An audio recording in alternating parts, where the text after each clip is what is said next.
Hey everyone, this is Nathan Williams with BlackRain79.com, and today I want to talk about how to play Ace Rag in poker. This is a hand that a lot of people have a lot of problems with. A lot of times they just don't understand sort of the basic mechanics of how you want to play this hand, and more importantly, how you do not want to play this hand. As you guys can see here, we're going to jump into a hand in a second. Ace Rag is particularly a hand that you want to play with position, because quite frankly, it's not a very strong hand on its own. I should mention off the top, when I'm talking about Ace Rag in this video, I'm specifically referring to Ace Deuce, Ace Trey, Ace 4, Ace 5 offsuit, so two different suits. If you look up these hands in your Poker Tracker database, for example, I have links to all that in the description below, you're going to find that these hands are probably losing hands for you in the long run, and that's really why I don't really suggest actually playing them all that often. So you have to have position with these hands. I've got a hand lined up here. This hand was sent to me by Bart from Belgium, and as you guys can see here, he's playing in a 1 cent, 2 cent full ring cash game, and he has Ace Deuce offsuit and Ace Rag hand on the button. So this can be a playable position, but from the blinds and all other positions at the table, I would typically recommend just folding this hand. Alright, enough talk, let's just jump right into this hand. Alright, so it folds to seat number 6, and now Bart gave me some HUD data, some reads on this player. Told me this guy is playing a 40-10-1, that is VPIP, PFR, and aggression factor. Now, if you guys don't know what those mean, those are HUD stats. Once again, all the info on that will be in the description below. Basically, they are numbers that you can get on your screen that tell you what kind of player you are up against. Now, when I see a player playing a 40-10-1, that is without question a recreational player, aka a fish, a fun player, a whale, whatever you want to call it. It's a kind of player who is just playing around for fun. You know, maybe they're having a beer, watching a football game. They're certainly not watching poker strategy videos like this. They don't read poker strategy books. They're not studying, basically. They're just in there to have fun. Poker's their hobby, so let's keep that in mind as we play this hand. Okay, so it folds around to Bart. Once again, he's got Ace Deuce, Ace Rag on the button. What should we be doing in a spot like this? Well, before I go further, I want to mention that for you guys that are absolute beginners to poker, it's actually completely fine to just fold here. Like I said off the top, these aren't actually even profitable hands. You certainly don't need to be playing them. And even with the benefit of position, you know, when I say position, by the way, I'm meaning you're last to act after the flop, turn, and river. Huge advantage in poker. But even with the power position, these hands can be difficult to play because you hit top pair with your Ace Rag and it's difficult to know where you're at. So if you guys are brand new to poker, I would actually suggest just folding your hand right here and now. I know it's not sexy or fun or exciting, but guys, we're trying to make money in poker. We're not trying to, you know, emulate our favorite poker hero on TV. So we need to follow a system and be disciplined with what we do. Now, for those of you who are a little bit more advanced, who feel more comfortable with your skills after the flop, I think it can be fine to isolate a bad player like this. By the way, when I say isolate, I'm talking about raising it up here in order to get this player heads up, a poor player, and be able to outplay him after the flop. So that's exactly what we're going to do here. Bart is going to raise it up to 9 cents, 4.5 times the blind. I think that's a good amount. The blinds get out of the way, and our fishy friend in seat 6 makes the call, so let's go see a flop. Alright, so the flop comes with the Ace Queen 10, 2 spades. We don't have a spade, but we do have top pair, which is awesome. Guys, need to remember, once again, we are playing against a recreational player here who is playing 40% of his hands. Remember, the VPIP of this player was 40. So he's going to have a ton of different hands that do hit this flop that we can get value from. Off the top of my head, some hands that this player can have that we can get value from on this flop.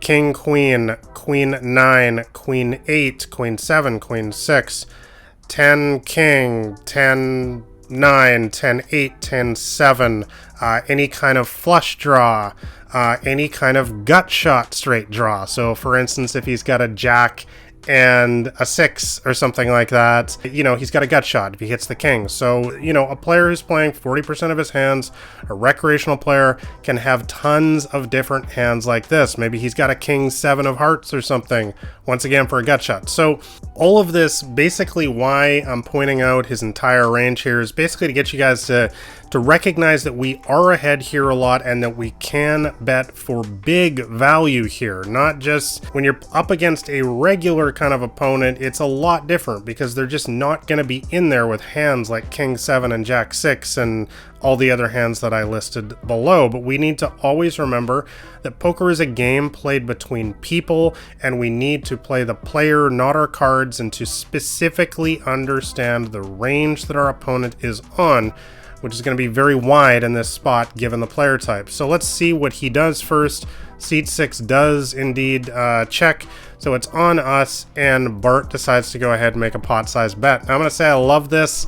You guys have read my first book, Crushing the Micro Stakes. You know that I advocate a staggered bet sizing versus recreational players, specifically because we don't need to balance anything. We don't need to be mixing in tournament style bets or GTO style bets here. We need to be just playing a heavily exploitative brand of poker, which is what I teach and everything I put out. And basically what I mean by that is, you know, when you have a strong hand, you bet big.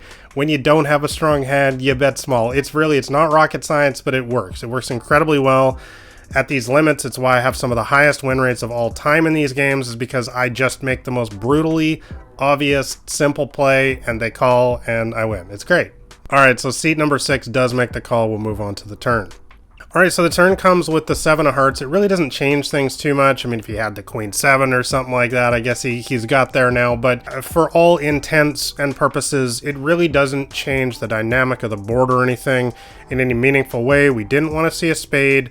We didn't want to see a king or a jack, and we didn't get any of those. So everything is good here. Seat 6 checks again, and Bart decides to make another pot-sized bet. I love it. All I would be doing is just repeating everything that I just said to you on the flop, playing an exploitative brand of poker against a bad player like this, who can be hanging on here with any kind of, we already listed everything, all of the second pair, third pair hands, all of his draws, his weak gut shot draws. We just want to charge a player like this the maximum, not screw around, and that's exactly what Bart's doing, so I love it. Seat 6 does make the call. Let's go see a river.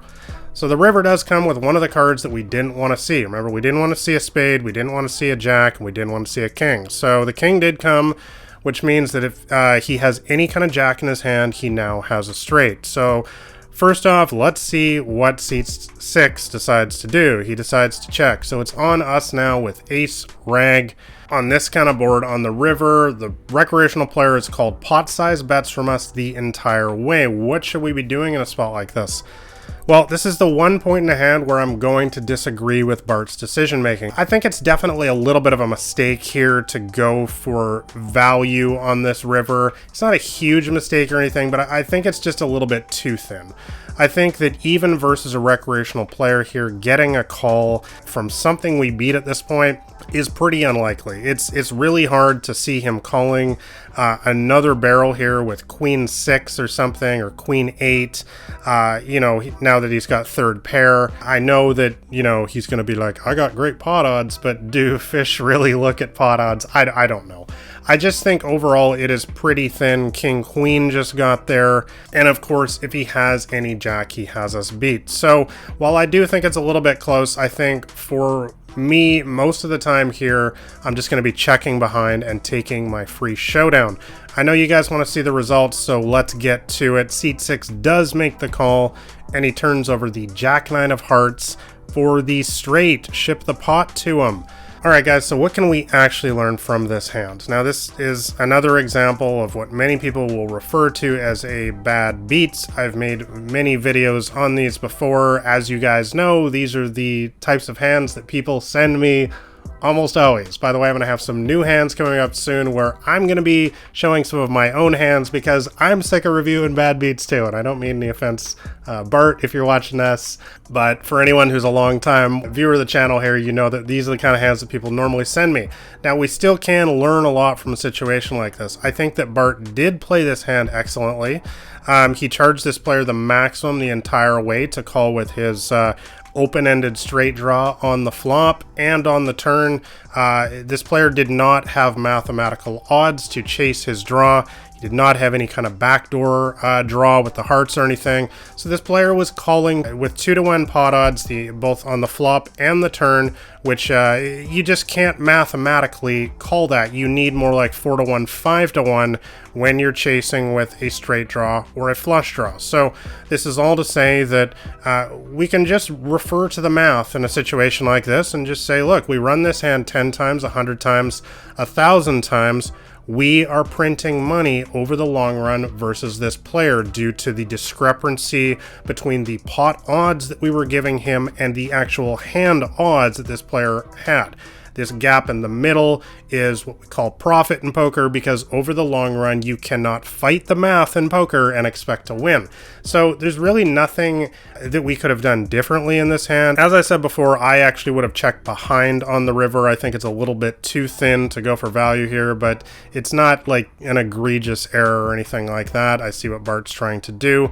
But at the end of the day, guys, this is just a routine bad beat that you're going to get sometimes in poker. You know, the guy had his 20-30% equity with his straight draw. Fish are going to get there sometimes. But overall, I hope this video was helpful for you guys in giving you my thoughts on how I play ace rag, especially in lower stakes games. Basically, you want to have position with the hand. You really don't want to be playing this hand from the blinds or early or middle position very often.